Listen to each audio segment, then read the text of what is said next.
ఒక్కసారి ఊహించండి. మీరు ఒక పెద్ద ప్రయాణం చేసే విమానంలో కూర్చున్నారు. రాత్రి సమయంలో లైట్లు కొంచెం డిమ్గా ఉన్నాయి. చుట్టూ చూసుకుంటే చాలా మంది నిద్రపోతున్నారు. ఇంకొంతమంది నిశ్శబ్దంగా కూర్చున్నారు. అన్నీ చాలా సాధారణంగా ఉన్నాయి. అంతలోనే మీ విండో బయట ఏదో వింతగా కనిపిస్తే ముందు మీరు అనుకుంటారు లైట్ అయి ఉంటుందేమో అని. కానీ కాస్త గమనిస్తే అది మంటలలాగా కనిపిస్తుంది. చిన్న చిన్న స్పార్క్స్ లాగా. అది కాస్త భయంకరంగా అనిపిస్తుంది. ఇది కథ కాదు. నిజంగా జరిగిన సంఘటన. లండన్ నుండి న్యూజిలాండ్ వెళ్తున్న ఒక విమానం సముద్రం మీదుగా చాలా ఎత్తులో సాఫీగా ప్రయాణం చేస్తోంది. పైలట్లు కూడా సైలెంట్గా తమ పని చేసుకుంటున్నారు. ఎలాంటి సమస్య లేదు. కాని కొద్ది నిమిషాల్లో పరిస్థితి పూర్తిగా మారిపోతుంది. ముందుగా ప్రయాణికులు గమనించిన ఆ వెలుగు కాస్త కాస్త పెరుగుతుంది. ఇంజిన్ దగ్గర నుంచి విచిత్రంగా కాంతి కనిపిస్తుంది. అంతలోనే పైలట్ల దగ్గర అలారాలు మోగడం మొదలవుతుంది. వాళ్లు వెంటనే మీటర్లు చూసి అర్థం చేసుకోవడానికి ప్రయత్నిస్తారు. కానీ అసలు సమస్య ఏమిటో వెంటనే అర్థం కాదు. అంతలోనే ఒక్కసారిగా ఒక షాక్ లాగా అనిపిస్తుంది. మొదటి ఇంజిన్ ఆగిపోతుంది.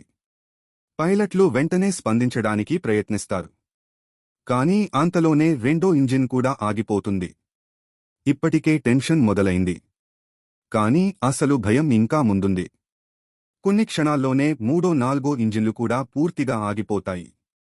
ఆ క్షణంలో ఆకాశంలో ఎగురుతున్న ఆ విమానంలో 4 ఇంజిన్లు ఒకేసారి ఆగిపోయాయి. ఒక్కసారిగా విమానం లోపల నిశ్శబ్దం. ఇంజిన్ శబ్దం పూర్తిగా మాయం అయిపోతుంది. అది చాలా భయంకరంగా అనిపిస్తుంది. ప్రయాణికులకు అప్పుడే అర్థమవుతుంది ఏదో పెద్ద సమస్య జరిగింది అని.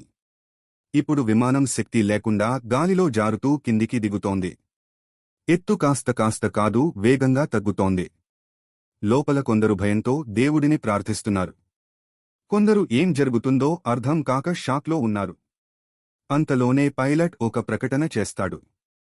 మా విమానంలోని అన్ని ఇంజిన్లు ఆగిపోయాయి. మేము వాటిని మళ్లీ ప్రారంభించడానికి ప్రయత్నిస్తున్నాం. ఆ మాట వినగానే అందరికీ గుండె ఆగినట్టే అయింది. ఎందుకంటే ఒక ఇంజిన్ ఆగినా ప్రమాదం. కాని 4 ఇంజిన్లు ఆగిపోతే పరిస్థితి చాలా తీవ్రమైనది. పైలట్లు వెంటనే ఒక నిర్ణయం తీసుకుంటారు. విమానాన్ని కొంచెం కిందికి దింపుతూ గాలి వేగంతో ఇంజిన్లు మళ్లీ పనిచేయాలనే ఆశతో ప్రయత్నిస్తారు. విమాన ఎత్తు వేగంగా తగ్గుతోంది. ప్రతి క్షణం చాలా కీలకం. వాళ్లు మళ్లీ ప్రయత్నిస్తున్నారు కానీ మొదట్లో ఎలాంటి స్పందన లేదు. ఆ సమయంలో వాళ్లకే అనుమానం వస్తుంది. ఇది సేఫ్గా దిగుతుందా అని. కాని ఆశ వదలరు. అంతలోనే ఒక చిన్న మార్పు కనిపిస్తుంది. ఒక ఇంజిన్ కాస్త స్పందిస్తుంది. కొన్ని క్షణాల్లోనే అది మళ్లీ పనిచేయడం మొదలవుతుంది. అది చూసి పైలట్లకు కాస్త నమ్మకం వస్తుంది.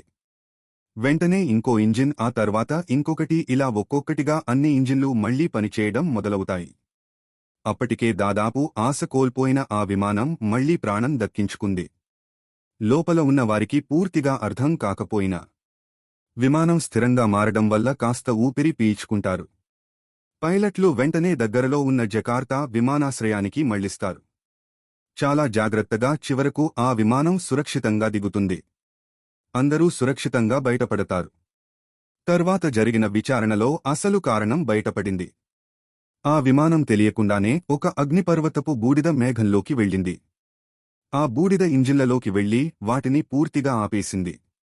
తర్వాత విమానం కిందికి దిగడంతో పరిస్థితి మారి ఇంజిన్లు మళ్లీ పనిచేయడం మొదలుపెట్టాయి. ఈ సంఘటన తర్వాత విమానయాన రంగంలో చాలా మార్పులు వచ్చాయి. కాని ఆ రోజు జరిగినది మాత్రం ఇప్పటికీ ఒక అద్భుతంగా చెప్పుకుంటారు. ఎందుకంటే ఆకాశంలో 4 ఇంజిన్లు ఆగిపోయిన తర్వాత సురక్షితంగా దిగడం అనేది నిజంగా ఒక అద్భుతం కన్నా తక్కువ కాదు.